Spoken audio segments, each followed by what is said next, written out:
ಆತ್ಮೀಯ H16 news ಅರ್ಧೇ ಸೀತಾರಾಮ್ಗೆ ಸ್ವಾಗತ. ನಾನು ನಿಮ್ಮ MI ಅಥವಾ ಮಲ್ಲಪ್ಪ ಜೋತವರ ಆತ್ಮೀಯರೇ. ವಿಶೇಷವಾಗಿ ಒಂದಿಷ್ಟೇನೋ ಕಾರ್ಯಕ್ರಮ ನೋಡ್ತಾ ಇರ್ತೀವಿ ಅಥವಾ ಯೂಟ್ಯೂಬ್ ನೋಡ್ತಾ ಇರ್ತೀವಿ. ಆ ಸಂದರ್ಭದಲ್ಲೇ ನಮ್ಮ ಬಸವರಾಜ ಕೊರಿಯರವರ ದ್ರವಿಡ ಭಾರತದಲ್ಲೇ ಒಂದು ನ್ಯೂಸ್ ಬಂದು ಹೋಗ್ತಾಯಿತ್ತು, ನೋಡಿದೆ. ಯಾಕೆಂದರೆ ಬಸವರಾಜ ಕೊರಿಯರವರು ನನ್ನ ಶಿಷ್ಯರು ಹೌದು, ಜೊತೆಗೆ ಮಿತ್ರರು ಹೌದು, ಒಳ್ಳೆ ಸಾಮಾಜಿಕ ಕಳಕಳಿದ್ದಂಥವ್ರು. ಅನಿವಾರ್ಯವಾಗಿ ಕೆಲವೊಂದಿಷ್ಟು ಸೋಲು ಗೆಲುವು ಆ ಮಾತು ಬೇರೆ. ಅದರಲ್ಲೂ ಬೆಳಗಾವಿ ಜಿಲ್ಲೆಯ ರಾಜಕೀಯದ ಮೇಲೆ ಬಹಳಷ್ಟು ಲಕ್ಷಣ ಕೊಡ್ತಂಥ ವ್ಯಕ್ತಿ ಅವರು. ಹೀಗಾಗಿ ಅವ್ರ ಇದರಲ್ಲಿ ಒಂದು ವಿಡಿಯೋ ಬರ್ತಾಯಿತ್ತು, ನೋಡಿದೆ. ಅದ್ರ ಮೇಲೆ ಯಾಕೆ ಒಂದೆರಡು ಮಾತು ಮಾತಾಡಬಾರದು ಅನಿಸ್ತು. ಏನಿಲ್ಲ, ನಮ್ಮ ವಿಶೇಷವಾಗಿ ಈ ಭಾಗದಲ್ಲಿ ಉತ್ತರ ಕರ್ನಾಟಕದಲ್ಲಿ ಆಗಿರ್ಬೋದು, ನಿಧಾನಕ್ಕೆ ಕರ್ನಾಟಕ ತುಂಬ ವ್ಯಾಪಿಸುವಂಥ ಒಂದು ಜೋಡಿ ರೈತ ಸಂಘದಲ್ಲಿ ಬಂದದ, ನೀವು ನೋಡಿದಿರಿ. ವಿಶೇಷವಾಗಿ ಅದರಲ್ಲೂ ನಮ್ಮ ಶಶಿಕಾಂತ್ ಗುರೂಜಿ ಅಥವಾ ಶಶಿಕಾಂತ್ ಪಡಸಲಗಿ ಅವರು, ಅವ್ರ ಜೊತೆಗೆ ನಮ್ಮ ಚೋನಪ್ಪ ಪೂಜಾರವರು, ಇವ್ರ ಜೊತೆಗೆ ರೈತರು ಎದ್ದು ನಿಲ್ತಾ ಇದ್ದಾರೆ. ಇವತ್ತು ಒಂದು ಮೂಮೆಂಟ್ ಆಗ್ತಾಯಿದೆ. ಇವ್ರನ್ನಿಬ್ಬರನ್ನು ನೋಡಿದಾಗ ನನಗೆ ಮೊಳ್ಳೆ ನೆನಪು ಬರುವಂಥದ್ದು ಒಬ್ಬ ಅತ್ಯಂತ ಪ್ರಜ್ಞಾವಂತ ರೈತ ಹೋರಾಟಗಾರ ಪ್ರೊಫೆಸರ್ ನಂಜುಂಡಸ್ವಾಮಿಗಳು, ಇನ್ನೊಬ್ಬರು ನಮ್ಮ ಉತ್ತರ ಕನ್ನಡದ ಬಾಬಾಗೌಡ ಪಾಟೀಲ್. ನಾವು ದೂರದಿಂದ ನೋಡಿದ್ದು ನಮ್ಮ ನಂಜುಂಡಸ್ವಾಮಿಯವ್ರನ್ನು, ಅತಿ ಹತ್ತಿರದಿಂದ ನೋಡಿದ್ದು ಬಾಬಾಗೌಡ ಪಾಟೀಲ್ರನ್ನ. ಬಾಬಾಗೌಡ ಪಾಟೀಲ್ ಸಾಕಷ್ಟು ವಿಷಯಗಳನ್ನ ಜೊತೆ ಚರ್ಚೆ ಮಾಡ್ತಾಯಿದ್ರು. ಆದರೆ ಒಂದು ವಿಷಯದಲ್ಲಿ ಅವರ ಕೊನೆಗೆ ಅಥವಾ ಮಧ್ಯದಲ್ಲಿ ಸೋತರು. ರೈತ ಸಂಘದ ಜೊತೆಗೆ ಕಾಣಿಸ್ಕೊಂಡು ಉಳಿಬೇಕಾಗಿತ್ತು. BJPಗೆ ಸೇರಿ ಒಂದಿಷ್ಟು ತಪ್ಪು ಮಾಡಿದ್ರೇನು, ಅದ್ರ ನಂತರ ಮತ್ತು ಇನ್ನೂ ಗಟ್ಟಿದ್ದಾಗಿ ಹೇಳ್ತಾ ಇದ್ದೆ ಅವ್ರಿಗೆ ಮೇಲೆ. ಇಲ್ಲರಿ ಸರ್, ಪಾದಯಾತ್ರೆ ಮಾಡಿದರೆ ಭಾಳ ಬೆಸ್ಟ್ ಇತ್ತು ಅಂತೇಳಿ. ಪಾಪ ಅವ್ರ ದೈಹಿಕ ಕಾರಣ ಇರ್ಬೋದು, ಮತ್ತೇನೋ ಕಾರಣ ಇರ್ಬೋದು, ಅವ್ರು ಸಾಧ್ಯ ಆಗಲಿಲ್ಲ. ಯಾಕಂದರೆ ಉತ್ತರ ಕರ್ನಾಟಕದಲ್ಲಿ ಆಯಿತು, ಎಲ್ಲ ಕಡೆ ಆಯಿತು. ಅವ್ರು ಭಾಳಷ್ಟು, ಅದರಲ್ಲೂ ಧಾರವಾಡ ಏರಿಯಾದಲ್ಲಂತೂ ಭಾಳ ಪ್ರಸಿದ್ಧ ಮತ್ತು ಅತ್ಯಂತ ಆತ್ಮೀಯ ರೈತರಿಗೆ. ಅವ್ರ ಮೂಮೆಂಟ್ ಇಡೀ ರಾಜ್ಯ ತುಂಬ ಆಗಬೇಕು ಅಂತಿತ್ತು. ಪ್ರೊಫೆಸರ್ ನಂಜುಂಡಸ್ವಾಮಿಯವರು ಆ ದಿಶೆಯಲ್ಲಿ ಒಂದಿಷ್ಟು ಸೋತ್ರಂದ್ರೂ ಅಡ್ಡಿ ಇಲ್ಲ. ಆ ಸಂದರ್ಭದಲ್ಲಿ ಒಂದಿಷ್ಟು ರೈತ ನಾಯಕರಲ್ಲೇನೋ ಇವತ್ತು ಅದು ಆ ಮಾತು ಬೇರೆ, ಒಂದಿಷ್ಟು ನಾನಪ್ಪ ನನ್ನಿಂದೆಲ್ಲ ಅನ್ನೋಂಥ ಭಾವಿತ್ತು ಏನೋ ಹಂಗೆ ಅನಿಸ್ತದೆ ನಮಗೆ ಸಮೀಪವಾದಾಗ. ಆದರೂ ಅದು ತೋರಿಸ್ಕೊಳ್ತಾ ಇರಲಿಲ್ಲ. ಅದಿರಲಿ, ಈಗ ಯಾಕೆ ಮಾತನ್ನು ಪ್ರಸ್ತಾಪ ಮಾಡ್ತಾಯಿದ್ದೀನಿ ಅಂದರೆ, ಇವತ್ತು ಜೋಡಿಗೆ ಇಬ್ಬರು ಶಶಿಕಾಂತ್ ಗುರೂಜಿ ಪಡಸಲಿಗೆ ಅವರು, ಅವರಿಂದ ಒಂದು ಗಟ್ಟಿ ಸಂಪ್ರದಾಯದ, ಗಟ್ಟಿ ವಿಚಾರವಾದದ, ಗಟ್ಟಿ ಆಧ್ಯಾತ್ಮದ ರಾಜಕೀಯದ, ಧರ್ಮದ ರಾಜಕೀಯದ. ಅವರು ತಮ್ಮ ಇಂಟರ್ವ್ಯೂದಲ್ಲಿ ಹೇಳ್ಕೊಂಡಂಥದ್ದು, ಧರ್ಮದಲ್ಲಿ ರಾಜಕೀಯ ಹೋಗಬಾರ್ದು, ರಾಜಕೀಯದಲ್ಲಿ ಧರ್ಮ ಬರಬೇಕು ಅಂತ ಸ್ವಚ್ಛವಾಗಿ ಹೇಳಿದಂಥ ಮಾತು. ಹೌದು, ಮಾಧವಾನಂದ ಸ್ವಾಮೀಜಿ ಅವರು ಭಾಳಷ್ಟು ಹೋರಾಟ ಮಾಡಿದ್ದು. ಅವರು ಎಲ್ಲೋ ಬಂದು ಲಾಸ್ಟಿಗೆ ಎಲ್ಲೋ ವಿಫಲರಾದರೂ ಏನೋ, ಆದರೂ ಅವ್ರು ಜೀವಂತ ಇಟ್ಕೊಂಡಿದ್ದಾರೆ ಅವರ ವಿಚಾರಗಳನ್ನು. ಅವ್ರದ್ದಾಯಿತು, ಲೋಹೆ ಅವ್ರದ್ದಾಯಿತು. ಆ ದಿಶೆಯಲ್ಲಿ ಇದನ್ನೆಲ್ಲ ಅಭ್ಯಾಸ ಮಾಡಿದ ಹುಡುಗರು ನಮ್ಮ ಶಶಿಕಾಂತ್ ಗುರೂಜಿ ಅಂತ ಅನ್ನಿಸ್ತಾ ಇದೆ. ಅವ್ರ ಮಾತು ಧಾಟಿ ಜನರಿಗೆ ಮುಟ್ಟುವಂಥದ್ದು, ರೈತರನ್ನ ಹೋಗಿ ಮುಟ್ಟುವಂಥದ್ದು, ಒಳ್ಳೆ ಪ್ರೊಫೆಸರ್ ನಂಜುಂಡಸ್ವಾಮಿಯವರ ಲಕ್ಷಣಗಳೆಲ್ಲ ಕಾಣ್ತಾ ಇದ್ದವು ಅವರೆಲ್ಲ. ಇನ್ನೂ ಹರಿಹರದವರಿದ್ದಾರೆ. ಇನ್ನೂ ದೊಡ್ಡದು ಏನಪ್ಪ ಅಂತಂದ್ರೆ ಪ್ಲೇಟೋ ಹೇಳ್ತಾನೆ ಒಂದು ಮಾತನ್ನು, ಭಾಳ ಅವರು ಧರ್ಮದ ನೆಲೆಗಟ್ಟಲ್ಲಿ ಮಾತಾಡುವಂಥದ್ದು. ಆದರೆ ಒಂದು ಮಾತು ಹೇಳ್ತಾರೆ ಅವರು, ಈ ಲೀಡರ್ ಅಂದ್ರೆ ಹೆಂಗಿರ್ಬೇಕಪ್ಪ ಅಂತಂದ್ರೆ ಬ್ರಹ್ಮಚಾರಿ ಆಗಿರಬೇಕು ಅಂತೇಳಿ. ಈ ಮಾತನ್ನು ಭಾಳ ಗಮನಿಸ್ಬೇಕಾಗಿದೆ ರಾಜಕೀಯದಲ್ಲಿ. ಯಾಕಂದ್ರೆ ಮಕ್ಕಳ ಮರಿ ಅವರು ಹುಟ್ಟು ಮದುವೆ ಆಯ್ತಪ್ಪ ಅಂತಂದ್ರೆ, ಈಗ ನಮ್ಮ ಬೆಳಗಾವಿ ರಾಜಕಾರಣ ಆಗಿತ್ತಲ್ಲ, ಕುಟುಂಬ ರಾಜಕಾರಣ. ಪ್ರತಿಯೊಬ್ಬರು ತಮ್ಮ ಮಕ್ಕಳನ್ನ ಬೆಳೆಸಬೇಕು, ತಮ್ಮವ್ರನ್ನ ಉದ್ಧಾರ ಮಾಡಬೇಕು, ತಮ್ಮವ್ರಿಗೆ ಕಾಂಟ್ರಾಕ್ಟ್ ಕೊಡಬೇಕು, ರೋಡ್ ಕಾಂಟ್ರಾಕ್ಟ್ ಕೊಡಬೇಕು, ಮತ್ತೇನೋ ಕೊಡಬೇಕು, ನಮ್ಮ ಉಳಿಬೇಕು, ಎಲ್ಲ ಶುಗರ್ ಫ್ಯಾಕ್ಟ್ರಿ ನಮಗೆ ಆಗಬೇಕು. ಇಂಥ ಪ್ರವೃತ್ತಿ ಬೆಳೀತದೆ. ಇದು ನಾಡಿನ ತುಂಬ ಅದ, ಇದೊಂದು ಅಲ್ಲ. ಬೆಳಗಾವಿ ಒಂದು ಸ್ವಲ್ಪ ಹೆಚ್ಚು ಕಾಣ್ತಿರ್ಬೋದು, ಆದರೆ ಇಡೀ ದೇಶ ತುಂಬ ವ್ಯಾಪಿಸ್ತದೆ. ಇದು ಕಾರಣ ಅಂದರೆ ಇಂದಿರಾ ಗಾಂಧಿಯವರು, ನಮ್ಮ ನೆಹರು ಅವರು ಆ ಮಾತು ಬೇರೆ. ಯಾಕೆಂತಂದ್ರೆ ಅವ್ರು ಹಾಕಿಕೊಟ್ಟಂಥ ಒಂದು ಹಾದಿಯಲ್ಲಿ ಯಾವುದನ್ನು ವಿರೋಧ ಮಾಡ್ತಿದ್ರು ದೇವೇಗೌಡರು, ಕೊನೆಗೆ ತಮ್ಮ ಮನೆ ಪಕ್ಷನ ಮಾಡ್ಕೊಂಡ್ಬಿಟ್ಟರು. ಈ ಕ್ರಮದ್ದು ಅದಾವು. ಅದಕ್ಕೆ ಪ್ಲೇಟೋನ್ ಮಾತು ನೆನಪು ಬರ್ತದೆ. ಇವರು ಅದರಲ್ಲೂ ನಮ್ಮ ಶಶಿಕಾಂತ್ ಗುರೂಜಿಯವರು ಮೇಲೆ ಹೇಳ್ತಾ ಇದ್ದಾರೆ. ಮತ್ತು ಒಂದು ರೀತಿ ದಿಟ್ಟವಾಗಿ ಮಾತಾಡ್ತಾರೆ, ಭಾಳ ಮಹತ್ವದ್ದಿದ್ದಾರೆ. ಇಲ್ಲಿ ರೈತ ಸ್ವಾಮಿಗಳಿದ್ದಾರೆ ನಮ್ಮ ಬೆಳಗಾವಿ ಜಿಲ್ಲೆಯಲ್ಲಿ, ಸಾಕಷ್ಟು ಸ್ವಾಮಿಗಳಿದ್ದಾರೆ. ಯಾಕೋ ಏನೋ ಬಾಲ ಮುರಿಸ್ಕೊಂಡು ಗಪ್ಪಾಗಿ ಬಿಟ್ಟಿದ್ದಾರೆ. ಆದರೆ ಇವರು ಓಪನ್ ಆಗಿ ಮಾತಾಡ್ತಾ ಇದ್ದಾರೆ, ಓಪನ್ ಆಗಿ ಚಾಲೆಂಜ್ ಕೊಡ್ತಾ ಇದ್ದಾರೆ. ಅದು ನೋಡಿದಾಗ ಒಬ್ಬರು ದಿಟ್ಟರು ಬೇಕಾಗಿದ್ದಾರೆ. ಆದರೆ ಆ ದಿಟ್ಟತನ ಜೊತೆಗೆ ಮತ್ತು ಸೌಮ್ಯತ್ವ ಅದವರಲ್ಲೇ ರೈತ ಬಾಂಧವರು, ರೈತ ದೇವರು ಅನ್ನುವಂಥ ಮಾತನ್ನು ಹೇಳೋ ಮುಂದಂತೂ ಭಾಳ ಖುಷಿ ಅನ್ನಿಸ್ತು. ಅಡ್ಡಿಲ್ಲಪ್ಪ, ಸ್ವಾಮೀಜಿ ಅವರು ಇರಬೇಕು ಅಂತೇಳಿ ಪ್ಲೇಟು ನೆನಪಾಗಲ್ಲ ನನಗೆ.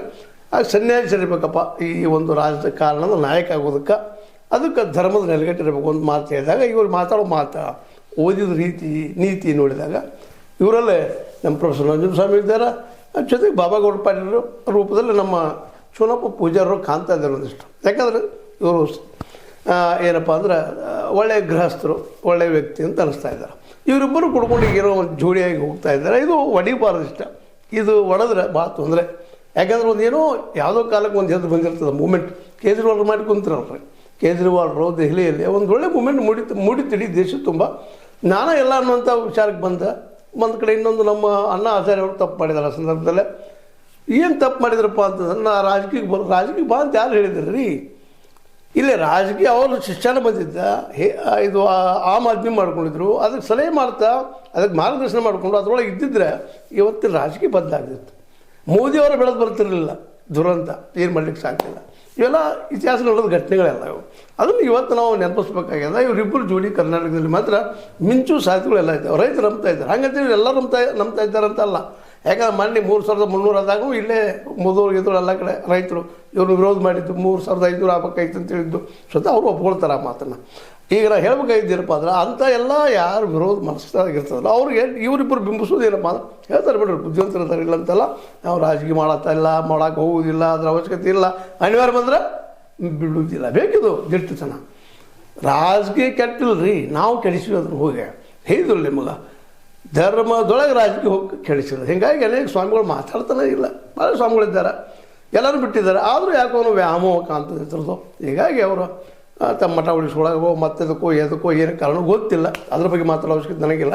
ಆದರೆ ಅವರೆಲ್ಲರೂ ಒಂದು ರೀತಿಯಿಂದ ಏನೋಪ್ಪ ಅವ್ರ ಸಹವಾಸ ನಮಗೆ ಹಾಕ್ರಿ ಅನ್ನುವಂಗಿದ್ದಾರೆ. ಆದರೆ ಈ ಸ್ವಾಮಿ ಏನು ಕಂಡದ್ದೇನಪ್ಪ ನಮ್ಮಲ್ಲ, ಈ ಗುರೂಜಿಯಲ್ಲ ಅಸತ್ಯವನ್ನು ಕಂಡಾಗ ಅಥವಾ ತಮ್ಮ ವಿರುದ್ಧ ಏನಾದರೂ ಒಂದು ತಪ್ಪುಗಳನ್ನು ಮಾತಾಡಿದಾಗ ಆಗಿರೋ ಅಥವಾ ಸಮಾಜ ಕೆಟ್ಟಾಗುವ ಸಂದರ್ಭದಲ್ಲೇ ದಡಾಡಿಸಿ ಮಾತಾಡ್ತಾರೆ. ಇಲ್ಲಿ ಇಂದಿನ ರಾಜಕಾರಣದ ದೋಷಗಳನ್ನ ಎತ್ತಿ ಹೇಳ್ತಾ ಇದ್ದಾರೆ. ನೀವು ಬೇಕಾದ ಗಳಿಸ್ಕೊಡ್ರಪ್ಪ, ಬಡ್ಕೊಡ್ರಪ್ಪ, ಮಾಡಪ್ಪ ಅನ್ನುವಲ್ಲೇ ಭಾಳ ಒಂದೇನಪ್ಪ ಅಂತ ನೂನೋದ ಸಂಕಟೋದ ಜೊತೆಗೆ ಮತದಾರರಿಗೆ ಎಚ್ಚರ ಕೊಡುವಂಥದ್ದು. ಈ ಸಂದರ್ಭದಲ್ಲಿ ಯಾಕೆ ಈ ಮಾತನಿಗೆ ಮಾತಾಡ್ಬೋದು ಅಂತಂದ್ರೆ, ಇವರಿಬ್ಬರು ಬೆಳಗ್ತಿರುವಂಥ ನಾಯಕರು ಒಂದೇದ್ದು ದೊಡ್ಡ ಮನಸ್ಸದವರಲ್ಲ, ಅದು ಭಾಳ ಮಹತ್ವದ. ಯಾರಾದರೂ ನಾಯಕರಾಗಿರಪ್ಪ, ಆದರೂ ವ್ಯವಸ್ಥೆ ಬದಲಾಗಲಿ ಅಂತೇಳಿ ಈ ವ್ಯವಸ್ಥೆಗೆ ಬೆನ್ನತ್ತಬೇಕು. ಅವರು ಯಾವುದೋ ಒಂದು ಬೆಳಗಾವಿ ಜಿಲ್ಲೆ ರಾಜಕಾರಣಿಗಳು, ಇನ್ನೊಂದು ಜಿಲ್ಲೆ ರಾಜಕಾರಣಿಗಳು ಇರಲಿ, ಟಾರ್ಗೆಟ್ ಇರಬೇಕು, ಗುರಿ ಇರಬೇಕು, ಇಲ್ಲ ಅಂತಲ್ಲ. ಆದರೆ ಅವರಂತಲ್ಲ, ಇಡೀ ರಾಜ್ಯ ತುಂಬ ಅಂಥವ್ರಿದ್ದಾರೆ. ದಕ್ಷಿಣಕ್ಕೆ ಹೋದ್ರೆ ಹೇಳಿ ದೇವೇಗೌಡರು ಅವ್ರ ಮಕ್ಕಳು ಅವರ ಕಾಣ್ತಾರೆ, ಹೇಳಿ ಹೋದ್ರೆಲ್ಲ.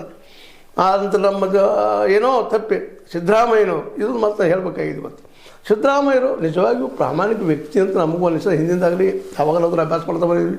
ಪ್ರೊಫೆಸರ್ ನಂಜುಂಡಸ್ವಾಮಿ ಜೊತೆಗೆ ಅವ್ರ ಸಂಬಂಧ, ಗುರು ಶಿಷ್ಯರ ಸಂಬಂಧ, ಅದರಿಂದ ನಮ್ಮ ಗೋಪಾಲಗೌಡರು, ಶಾಂತವೇರಿ ಗೋಪಾಲಗೌಡರ ಜೊತೆಗೆ ಸಂಬಂಧಿಸಿದಂಥ ಅವ್ರ ಶಿಷ್ಯರು ಒಳ್ಳೆಯ ವಿಚಾರಧಾರೆ ಮನುಷ್ಯರನ್ನ. ಆದರೆ ಅನಿವಾರ್ಯವಾಗಿ ಇವತ್ತು ರಾಜಕೀಯ ವ್ಯವಸ್ಥೆ ಎಷ್ಟು ಕೆಟ್ಟ ಹೋಗಿಬಿಟ್ಟದಪ್ಪ ಅಂತಂದ್ರೆ ನಾವು ಏನೂ ಮಾಡ್ಲಿಕ್ಕೆ ಸಾಧ್ಯ ಇಲ್ಲ, ನಾವು ಭ್ರಷ್ಟ ಆಗಬೇಕಾಗ್ಯದ. ಮತ್ತು ದುಡ್ಡು ತೊಗೊಳೋದು ವ್ಯವಹಾರ ಆಗೋದಿಲ್ಲ, ದುಡ್ಡು ಕೊಡೋದು ವ್ಯವಹಾರ ಆಗೋದು ಇವತ್ತು ಗಚ್ಚ ಹಾಕಿ ಕೊಟ್ಬಿಟ್ಟದೆ ಎಲ್ಲರ್ತೇನೆ. ಮತ್ತು ನಾವು ಮತದಾರ ಹಂಗಾಗಿಬಿಟ್ಟಿವಿ. ಇಲೆಕ್ಷನ್ ಬಂದರೆ ಎಷ್ಟು ಹರ್ಕೊಂಡು ನಂತರ ನೋಡಿ ಹೀಗಾಗಿ ಈ ರೀತಿ ಬಂದಿದ್ದೀವಿ. ಇವತ್ತು ರೈತಗೆ ಮಾರ್ಕೆಟ್ ಸಿಗ್ತಾನೆ ಇಲ್ಲ, ಸಿಗೋದು ಇಲ್ಲ. ಇದೇ ರಾಜಕಾರಣ ಉಳಿತಂದ್ರೆ ಎಂದೂ ಇವ್ರು ಮಾರ್ಕೆಟ್ ಸಿಗೋದಿಲ್ಲ. ನಮಗೆ 300 ಕೊಟ್ಟಾರೆ, 3,300 ಬಿಡಿಸ್ಕೊಂಡು ಇಷ್ಟ ಸಮಾಧಾನ ಮಾಡ್ಕೋಣ, ಮತ್ತೇನೂ ಇಲ್ಲ. ಈ ಯಾವುದೂ ಕಾಂಗ್ರೆಸ್ ರಾಜಕಾರಣ ಇರಲಿ, BJP ರಾಜಕಾರಣ ಇರಲಿ, JDS ರಾಜಕಾರಣ ಇರಲಿ, ದೇಶದ ಎಲ್ಲ ಇವತ್ತಿನ ರಾಜಕೀಯ ಅದಲ್ಲ, ಎಲ್ಲನೂ ಇದೆ. ದುಡ್ಡು ಗಳಿಸೋದು, ಆ ದುಡ್ಡಿಂದ ಆಡೋದು, ಇಷ್ಟು ತಿಳಿಯಿಲ್ಲದ್ರಿ. ನಾವು ಒಳ್ಳೇದು ಮಾಡಬೇಕು, ಮತ್ತೇನು ಮಾಡಬೇಕು ಅಂತಲ್ಲ, ಪರ್ಸೆಂಟೇಜ್ ವ್ಯವಹಾರಗಳೆಲ್ಲ. ಹೀಗಾಗಿ ಈ ದಿಶೆಯಲ್ಲಿ ಹೋಗಲಾರದ ನಮ್ಮ ಇವತ್ತು ಯಾಕೆ ಪರ್ಟಿಕ್ಯುಲರ್ ಅದ ಒಂದು ಮಾತಾಡೋಕೆ ವಿಚಾರಕ್ಕೆ ಬಂದಿದ್ದೀನಪ್ಪ ಅಂತಂದ್ರೆ, ಇವತ್ತು ನಮ್ಮ ಶಶಿಕಾಂತ್ ಗುರೂಜಿ ಅತ್ಯಂತ ಭಾಳ ಬ್ರಹ್ಮಚಾರಿ, ಪ್ಲೇಟು ಹೇಳಿದಂಗೆ ಇದ್ದಾರೆ. ಸ್ವತಃ ಅವ್ರು ಹೇಳ್ಕೊಳ್ತಾರೆ. ಅದಿರಲಿ, ಏನೋ ಆಗಲಿ, ಮುಂದೆ ಗ್ರಸ್ತರಾಗಲಿ ಮತ್ತೇನೋ ಆ ಪ್ರಶ್ನೆ ಇರಲಿಲ್ಲ.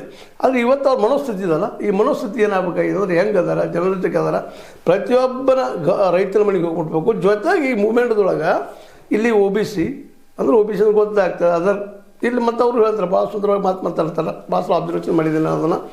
ನಮಗೆ ಧರ್ಮ ಇಲ್ಲ, ಜಾತಿ ಇಲ್ಲ, ಏನಿಲ್ಲ, ಕುಲ ಇಲ್ಲ. ಹೌದು, ಇಂಜಿನಿಯರ್ ಸಂಪ್ರದಾಯ ಒಪ್ಪುವಂಥ ಮಾತು. ಇದರಲ್ಲಿ ಗಟ್ಟಿ ಕಾಳಾಗಿ ಹೊರಗೆ ಬಂದಿದ್ದಾರೆ ಅವರು. ಅದಕ್ಕಾಗಿ ಗಟ್ಟಿದ್ದು ಉಳಿತದೆ, ಜಳ್ಳಿದ್ದು ಹೋಗ್ತದೆ ಮಾತು. ಬಬಲಾದೇಶ್ವರ ಮಾತುಗಳನ್ನ ರೆಫರ್ ಮಾಡೋದು ನೋಡಿದಾಗ ಈ ವ್ಯಕ್ತಿಯಲ್ಲಿ ಒಂದು ಏನೋ ಶಕ್ತಿ ಅದ.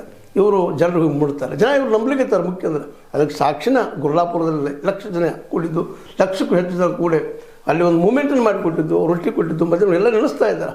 ಮತ್ತು ಇನ್ನೊಂದೇನಪ್ಪ ಅಂತ ದುಡ್ಡಿದ್ರೆ ರಾಜಕೀಯ ಆಕೈತೆ ಅನ್ನೋದಂಥದ್ದು ಏನಂದ್ರೆ ನಮ್ಮ ತಲೆಯಲ್ಲಿ, ಅದಕ್ಕೆ ಇವತ್ತು ಬ್ರಹ್ಮಾಸ್ತ್ರವಾಗಿ ಇವರು ಬಳಸ್ತಾ ಇದ್ದಾರೆ. ಇಲ್ಲಪ್ಪ ನಾವು ವಿಶ್ವಾಸ ಕೆಲಸ ಮಾಡಿದ್ರೆ ಆಗ್ತದೆ ಅನ್ನುವಂಥದ್ದು. ಅದಕ್ಕಾಗಿ ಈ ರಾಜಕೀಯದಲ್ಲಿ ಏನಪ್ಪ ಅಂದ್ರೆ ಧರ್ಮದ ಜೊತೆಗೆ ಬರುವಂಥ ಪ್ಲೇಟು ಹೇಳುವಂಥ ವ್ಯಕ್ತಿ ಇವರು ಶಶಿಕಾಂತ್ ಗುರೂಜಿ ಆಗಿದ್ದಾರೆ. ಜೊತೆಗೆ ಇನ್ನೊಬ್ಬರು ಊರುಗೋಲಾಗಿ ಅವ್ರಿಗೆ ಪೂಜಾರ ಅವರು ಇದ್ದಾರೆ.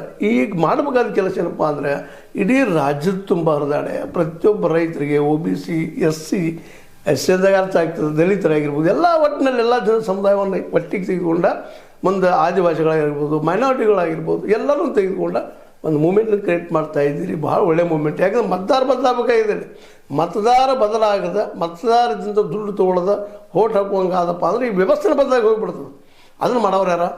ಅದು ನಮ್ಮ ಪ್ರೊಫೆಸರ್ ನಂಜುಂಡ ಸ್ವಾಮಿ ಅವರಿಂದನೂ ಆಗಿಲ್ಲ, ಬಾಬಾಗೌಡರಿಂದನೂ ಆಗಿಲ್ಲ. ಬಾಬಾಗೌಡಗಳಿಗೆ BJPಗೆ ಸೇರಿಕೊಂಡು ಏನೇನೋ ಹಾಗೆ ಹೋಗಿಬಿಟ್ರು. ಅವ್ರು ಒಳ್ಳೆ ಮೂಮೆಂಟ್ ಮಾಡಿದ್ರು. ಅದಕ್ಕೆ ಏನದವ್ರು ಮಾಡಿದ್ರು ಇಲ್ಲಂತಲ್ಲ. ಇವತ್ತು ಮೇದ್ಮೇಲೆ ಆಗ್ತಾ ಇರ್ತಾವಂತ. ಅಣ್ಣಾ ಹಜಾರನೂ ಮಾಡಿದ್ರು ಇಲ್ಲಂತಲ್ಲ. ಅಣ್ಣಾ ಹಜಾರ ಕೊನೆಗೆ ಏನು ಮಾಡಿದರು?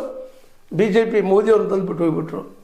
ಇದಕ್ಕೆ ಪೂರ್ವದಲ್ಲೇ ಜಯಪ್ರಕಾಶ್ ನಾರಾಯಣ ಅವರು ಅವತ್ತು BJP ಬೆಳೆದಕ್ಕೆ ಅವ್ರ ಕಾರ್ಯಕರ್ತರಾದರು. ಇಂದಿರಾಣಿ ಬೆನಿಸಿಟ್ಟಿಗೆ ಏನೋ ಒಂದಾಗಿ ಹೋಗ್ಬಿಡ್ತು. ಇತಿಹಾಸದಲ್ಲಿ ನಡೆಯುವಂಥ ಘಟನೆಗಳೆಲ್ಲ ಇವುಗಳು ನಾವು ಇವತ್ತು ಪಾಠ ಕಲಿಬೇಕಾಗಿದೆ. ಸ್ವತಂತ್ರವಾದ ಮೀಡಿಯಾಗೆ ಬೇಕಾಗಿರುವುದು ಸ್ವತಂತ್ರ ಧ್ವನಿ. ಆ ಸ್ವತಂತ್ರ ಧ್ವನಿ ಉಳಿಸಲು ನೀವು ಮಾಡಬೇಕಾದದ್ದು ಇಷ್ಟೇ. ಅದೇನಪ್ಪಾ ಅಂತಂತಂದ್ರೆ ನಿಮ್ಮ ಕೈಲಾದಷ್ಟು ಸಹಾಯ ಈ ಚಾನಲ್ಗೆ ಮಾಡಿ ಹಾಗೂ ನಿಮ್ಮ ಧ್ವನಿಯನ್ನು ಕಾಪಾಡಿಕೊಳ್ಳಿ.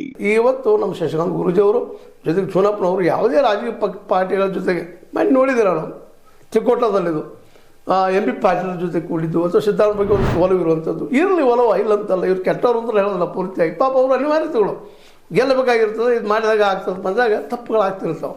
ಅದು ಹಂಗಂದ್ರೆ MP ಪಾಟೀಲ್ ಕೆಟ್ಟ ಅಂತ ಹೇಳಿ ಕೊಂಡಿಲ್ಲ, ಇನ್ನೊಬ್ರು ಅಂತಲ್ಲ ಜಾರಕಿಹೊಳಿ ಕೆಟ್ಟ ಅಂತ ಹೇಳಿ ಕೊಂಡಿಲ್ಲ. ವ್ಯವಸ್ಥೆ ರೀತಿ ಮಾಡ್ತಾ ಇದೆ ಅವರನ್ನು. ಅವರು ಒಳ್ಳೆಯವರಾಗಬೇಕು, ಪ್ರಾಮಾಣಿಕ ಇರಬೇಕು ಅಂತ ಬಯಸ್ತಾರೆ. ಆದರೆ ರೊಕ್ಕ ತೊಗೊಂಡು ಓಟ್ ಹಾಕ್ತೀವಲ್ಲ, ಅದಕ್ಕೆ ಪಾಪ ಅವ್ರಿಗೆ ತೋರಪ್ಪ ರೊಕ್ಕ ತೊಗೊಂಡು ಹಾಕಿರೋಂಥ ಪ್ರಸಂಗ ಮತ್ತೆ ಆರಿಸಿ ಬರ್ಬೇಕಾದ್ರೆ ಮತ್ತೆ ಗಂಟೆ ಕೊಡಿಸ್ಬೇಕು. ಹಾಗೆ ಪರ್ಸೆಂಟೇಜ್ ವ್ಯವಹಾರ ಸ್ಟಾರ್ಟ್ ಆಗ್ತಾವೆ. ಅಂದ್ರೆ ಮತದಾರ ಇವತ್ತು ಪ್ರಾಮಾಣಿಕ ಆಗಬೇಕಾಗೈತೆ. ಆ ಪ್ರಾಮಾಣಿಕ ವ್ಯಕ್ತಿನ ಜಾಗೃತಿ ಮಾಡಬೇಕಾಗಿದ್ದ ಕೆಲಸ ಇವತ್ತು ನಮ್ಮ ಗುರೂಜಿಯವರು ಮತ್ತು ಅವ್ರು ರಾಜಕೀಯ ಬರೋದಿಲ್ಲ ಅಂತ ಹೇಳ್ತಾರೆ. ಅದ್ರ ಅವಶ್ಯಕತೆಯೂ ಇಲ್ಲ. ಆದರೆ ತಮ್ಮ ಜೊತೆಗಿದ್ದವ್ರನ್ನ ಅದೇ ರೀತಿ ಬೆಳೆಸ್ಕೊಂಡು ಹೋಗ್ಬೇಕು. ಯಾಕಂತಂದ್ರೆ ರಾಜಕೀಯ ಬರೋದ್ರ ಅಣ್ಣಾ ಹಜಾರೆ ಹೇಳಿದರು. ಏನು ಮಾಡಿದ್ರಪ್ಪ ಕೊನೆಗೆ ಬಂದ ಮತ್ತೊಂದು ದೊಡ್ಡ ರಾಜಕೀಯ ತಂದರು. ಇವತ್ತೇನು ಭಿನ್ನ ಅದ BJP ಕಾಂಗ್ರೆಸ್ ಜೊತೆ ಏನು ಭಿನ್ನ ಅದ ಹೇಳಿ? ಕಳೆದ 11 ವರ್ಷದಿಂದ ನೋಡ್ತಾ ಇದ್ದೀವಿ ನಾವು ಅದರ ಆಡಳಿತ. ಏನು ಭಿನ್ನ ಅದ ರೀ? ಭ್ರಷ್ಟಾಚಾರ ಹೋಯ್ತಾ, ಬಡತನ ಹೋಯ್ತಾ, ಎಲ್ಲರೂ ಉದ್ಯೋಗ ಸಿಗ್ತಾ, 2 ಕೋಟಿ ಉದ್ಯೋಗ ಕೊಡೋದು ಅಂತ ಹೇಳಿ ಬಂದರು ಪ್ರತಿ ವರ್ಷ ಕ್ವಾರ್ಟರ. ಎಲ್ಲ ರಾಜಕೀಯ ಪಕ್ಷಗಳು ಒಂದರಿ ಇವರು.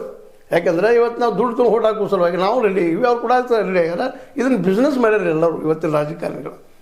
ಬಿಸ್ನೆಸ್ ಅಂದ್ರೆ ದುಡ್ಡು ಹಾಕೋ, ದುಡ್ಡು ತೆಗೆದು ಅಂದಾಗ ಪಾಪ ಬಡವಗ, ಬಿದ್ದವಾಗ, ರೈತಗ ಅವ್ನು ಮಾರ್ಕೆಟಿಂಗ್ ಶಾಸ್ತ್ರ ಐತಿ, ಅವ್ರು ಬದುಕಕ್ಕೆ ಸಾಧ್ಯ ಆಗೈತಿ. ಅವ್ರು ಟ್ಯಾಕ್ಸ್ ಮಾಡಿದ್ರು ಮಾಡ್ತಾರೆ. ವರ್ಷಕ್ಕೆ 50 ಲಕ್ಷ ಕೋಟಿ ರೂಪಾಯಿದ್ದು ಬಜೆಟ್ ಮಾಡ್ತಾನೆ.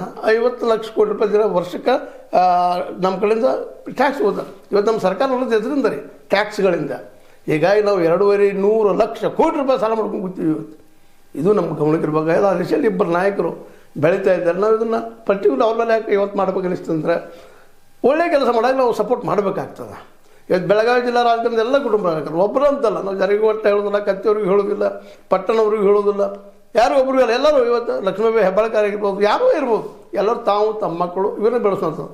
ಆದರೆ BJPಗರು ಇದು ನಾವು ಬೆಳೆಸ್ತಾ ಅವ್ರು ಸಂಘ ಪರಿವಾರ ಬೆಳೆಸೋದು.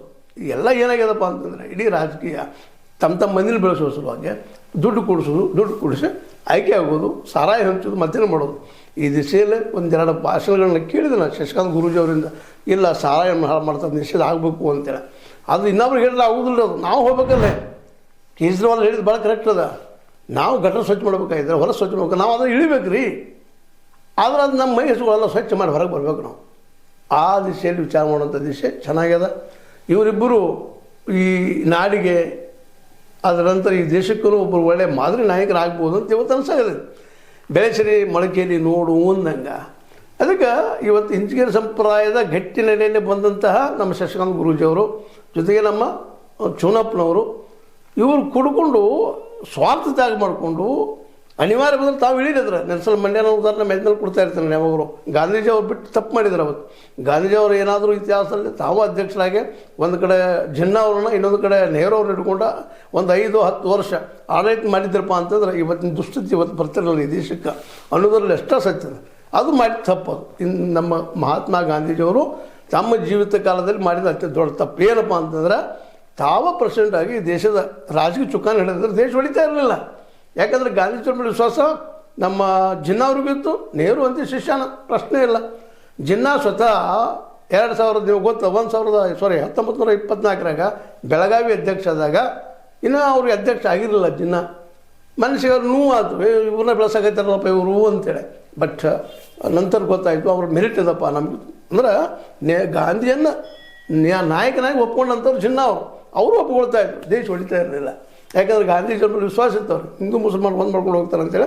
ಅದು ಇತಿಹಾಸದಲ್ಲಿ ಹೇಗೆ ಹೋಗ್ಯದ, ಅದ್ರ ಬಗ್ಗೆ ಏನು ಚರ್ಚೆ ಮಾಡೋದ್ರಲ್ಲಿ ಏನು ಅರ್ಥ ಇಲ್ಲ ಇವತ್ತು. ಬಟ್ ಇವತ್ತು ಕಲಿಬೇಕಾಗಿದೆ ನಾವು.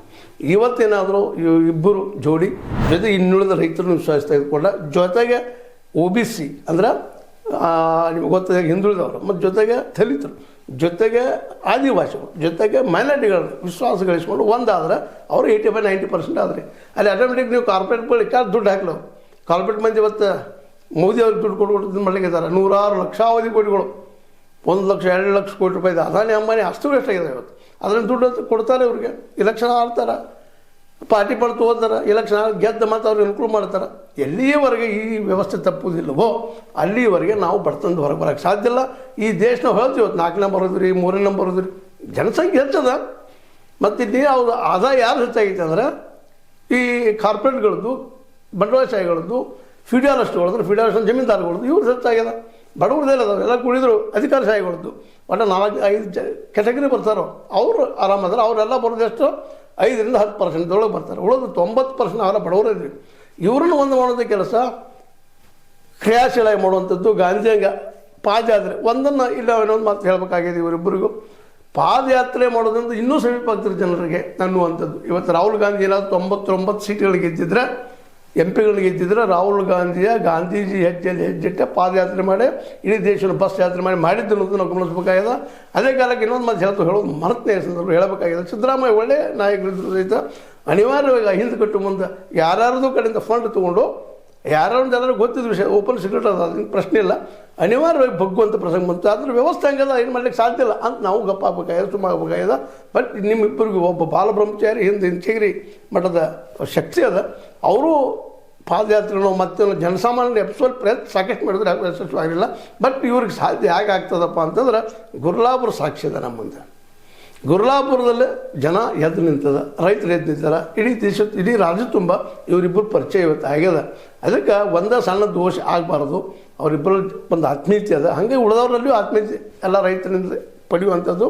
ಮತ್ತು ಮನೆಗೆ ಹೋಗಿ ಮುಟ್ಟುವಂಥ ಕೆಲಸ ಮಾಡಿ ರೈತಿಗೆ ಏನಾದರೂ ಮಾರ್ಕೆಟ್ ಮಾಡಿ ಕೊಟ್ಟರೆ ಬರೀ 300-400 ಅಲ್ಲ, ನಿಮ್ಮ 4700 ರೂಪಾಯಿ ಖರ್ಚು ಬರೋ ಸುಳ್ಳೇನಲ್ಲ. ಅವು 4700 ಅಲ್ಲ, ಕೊಡಬೇಕಾಯ್ತು 5000 6000 ಕೊಡಬೇಕು. ಇವರು ಹಂಗೆ ನೋಡಿ 10,000 ಅಂತಾರೆ ಚುನಾಪ್ನವ್ರು. 10,000 ಟೈಮಿಗೆ ಬಂದ್ರೆ ನಾವು ರಾಕೆಟ್ದಾಗ ಅಡ್ಡಾಡ್ಬೋದು, ಅಥವಾ ವಿಮಾನದಾಗ ಅಡ್ಡಾಡ್ಬೋದು, ಅಥವಾ ಹೆಲಿಕಾಪ್ಟರ್ದಾಗ ಅಡ್ಡಾಡ್ಬೋದು ಅಂತೇಳಿ ಆ ಮಾತನ್ನು ಹೇಳುವಲ್ಲೇ ಸತ್ಯದ. ಯಾಕಂತಂದ್ರೆ ಮೂಲ ನಮ್ಮ ದೇಶದ ರೈತ ಏನಿದಾನಪ್ಪ ಅಂತಂದ್ರೆ ಇಲ್ಲಿವರೆಗೆ ಆತ್ಮಹತ್ಯೆ ಮಾಡ್ಕೊಂಡಿದ್ದು 50-60 ಲಕ್ಷ ಜನ ಆತ್ಮಹತ್ಯೆ ಮಾಡ್ಕೊಂಡಾರೆ. ಯಾಕಂದ್ರೆ ಸಾಲಕ್ಕಾಗಿ. ಇವತ್ತು ನೋಡಿ ಡಿಸಿಸ್ ಬ್ಯಾಂಕಲ್ಲಿ ಸಾಲ ತೊಗೋತಾರೆ, ಅಥವಾ ಮತ್ತದು ಈ PKPST ಎಲ್ಲೂ ತೊಗೊಳ್ತಾರೆ. ಪಾಪ ಅದು ಬಡ್ಡಿ ಕಡಿಮೆ ಇರ್ತದೆ, ಅದು ಬಡ್ಡಿ ರಿಟರ್ನ್ ಅಪ್ ಇರ್ತದೆ. ಅದು ಬಡ್ಡಿ ಒಂದು ಸ್ವಲ್ಪ ಉಳಿತಾಯಕ್ಕಾಗಿ ಮತ್ತು ಪ್ರತಿ ವರ್ಷ ಒಟ್ಟು ಸಾಲ ಇರೋದಿಲ್ಲ ಅವರು. ನಮ್ಮ ರೈತ ತಾವು ಭಾಳಪ್ಪ ಇದು ಅಂಬಲಿ ತಿರುವುದಿಲ್ಲ ಅಂದಂಗೆ ಇವ್ರು ಸಾಲನೇ ಇರೋದಿಲ್ಲ. ಇದು ಈ ಎಲ್ಲ ದಿಶೆಯಲ್ಲಿ ವಿಚಾರ ಮಾಡಿಕೊಂಡು ಯಾವುದೇ ರಾಜಕೀಯ ಪಕ್ಷ ಜೊತೆ ಗುರುತಿಸ್ಕೊಳ್ಳಾರ್ದ MP ಪಾಟೀಲ್ ಜೊತೆ ಗುರುತಿಸ್ಕೊಂಡ್ರು, ಅದು ಒಳ್ಳೆಯವರು ಅವ್ರು ಇಲ್ಲ ಅಂತಲ್ಲ. ಅವ್ರು ಒಳ್ಳೆತನದ ಬಗ್ಗೆ ಇನ್ನೊಂದು ಅದನ್ನು BJP ಅವ್ರು ದುರುಪಯೋಗ ಮಾಡ್ಕೊಳ್ಳೋಂಥದ್ದು ಇರ್ತದೆ. ಅವ್ರ ಕಡೆ ಅವರು ಕಾಂಗ್ರೆಸ್ ಅವರು, ಇವರು BJP ಅವರು ಹೆಸರು ಕೆಡಿಸೋ ಪ್ರಸ್ತಾಪಗಳು ಇರ್ತಾವೆ. ನೀವು ಆಲ್ರೆಡಿ ಹೆಸರು ಆಗಿದ್ರಿ ಅಂತ ತಿಳ್ಕೊಂಡಿದ್ರಿ. ಯಾವ ರಾಜಕೀಯ ಪಕ್ಷ ಬೇಕಾಗಿಲ್ಲ, ಎಲ್ಲ ಒಂದವು. ಅದಕ್ಕಿಂತ ಮುಖ್ಯವಾಗಿ ನೀವು ಸ್ವತಃ ರೈತರ ಜೊತೆ ಕೂಡೋದು, ಇನ್ನುಳಿದವ್ರ ಜೊತೆ ಕೂಡಿಕೊಂಡು ಒಂದು ಜಾತ್ಯಾತೀತ ಧರ್ಮಾತೀತ ಹೋರಾಟಕ್ಕೆ ಸ್ವಾರ್ಥ ತ್ಯಾಗದ ಹೋರಾಟ ಮಾಡಿದರೆ ನಿಶ್ಚಿತವಾಗಿಯೂ ರೈತ ಸಂಘದವರು ಮತ್ತು ಜೊತೆಗೆ ಇನ್ನುಳಿದ ಹೇಳಿದ್ನಲ್ಲಿ ಹೋರಾಟ ಕೂಡಿದರೆ ಈ ರಾಜ್ಯಕಾಲ ಇಡೀ ದೇಶಕ್ಕೊಂದು ವ್ಯವಸ್ಥೆಯನ್ನು ಬದಲು ಮಾಡೋ ಸಾಧ್ಯತೆಗಳಿದ್ದಾವೆ. ಇದನ್ನೊಂದು ಅತಿರೇಕ ಅನಿಸ್ಬೋದು, ಬಟ್ ಅನ್ನಿಸ್ತಾಗಿ ಹೇಳಬೇಕಾಗ್ತದೆ. ಯಾಕಂದರೆ ಹೋರಾಟ ಒಂದರಿಂದ ಹುಟ್ಟುವಂಥದ್ದಲ್ಲ ಅನ್ನೋದು ಇತಿಹಾಸದಿಂದ ಕಲಿತಂಥ ಪಾಠಗಳಿದ್ದಾವೆ. ಆ ದಿಶೆಯಲ್ಲಿ ಇವರು ಪ್ರಯತ್ನ ಮಾಡಿದರೆ ಭವಿಷ್ಯದಲ್ಲಿ ಈ ಅಣ್ಣಾ ಹಜಾರೆ ಮಾಡಿದ ತಪ್ಪಾಗಿರ್ಬೋದು, ಜಯಪ್ರಕಾಶ್ ನಾರಾಯಣ್ ಮಾಡಿದ ತಪ್ಪಾಗಿರ್ಬೋದು, ಪ್ರೊಫೆಸರ್ ನಂಜುಂಡ ಸ್ವಾಮಿ ಅವ್ರು ಮಾಡಿದ ತಪ್ಪಾಗಿರ್ಬೋದು, ಬಾಬಾಗೌಡ ಪಾಟೀಲ್ ಮಾಡಿದ ತಪ್ಪಾಗಿರ್ಬೋದು, ರುದ್ರೇಶ್ ಅವ್ರು ಮಾಡಿದ ತಪ್ಪಾಗಿರ್ಬೋದು, ಇವೆಲ್ಲ ತಪ್ಪುಗಳು ತಿದ್ದುಕೊಂಡು ಇದೆಲ್ಲ ಗೊತ್ತದ ನಮ್ಮ ಗಂಗಾಧರಪ್ಪನವ್ರಿಗೆ, KT ಗಂಗಾಧರ್ ಅವ್ರಿಗೆ, ಅವರೆಲ್ಲರ ಜೊತೆ ಚರ್ಚೆ ಮಾಡಿಕೊಂಡು ಎಲ್ಲರೂ ವಿಶ್ವಾಸ ತೆಗೆದುಕೊಂಡು ಹೋದ್ರೆ ನಿಶ್ಚಿತವಾಗಿ ಜೋಡಿ ಈ ನಾಡಿಗೆ ಒಂದು ಆಸ್ತಿ ಆಗ್ತದೆ ಅನ್ನೋದ್ರಲ್ಲಿ ಎರಡು ಮಾತಿಲ್ಲ ಅಂತ ನಮ್ಮ ಅನಿಸಿಕೆ ಕೆಲವು ಮಾತುಗಳು ನಿಮ್ಮ ಜೊತೆಗೆ ಮಾತಾಡಿದ್ದೀನಿ. ನಿಮ್ಮ ಲೈಕ್ ಮಾಡಿ, ಶೇರ್ ಮಾಡಿ, ಕಾಮೆಂಟ್ ಮಾಡಿ, ಜೊತೆಗೆ ಸಬ್ಸ್ಕ್ರೈಬ್ ತಿಳಿಸ್ಬಿಟ್ರೆ H60 ನ್ಯೂಸ್ ಅರ್ಥಾತ್ ಸಿದ್ದರಾಮಯ್ಯ ಸತ್ಯದ ಕೈಗಡೆ ವಂದನೆಗಳು.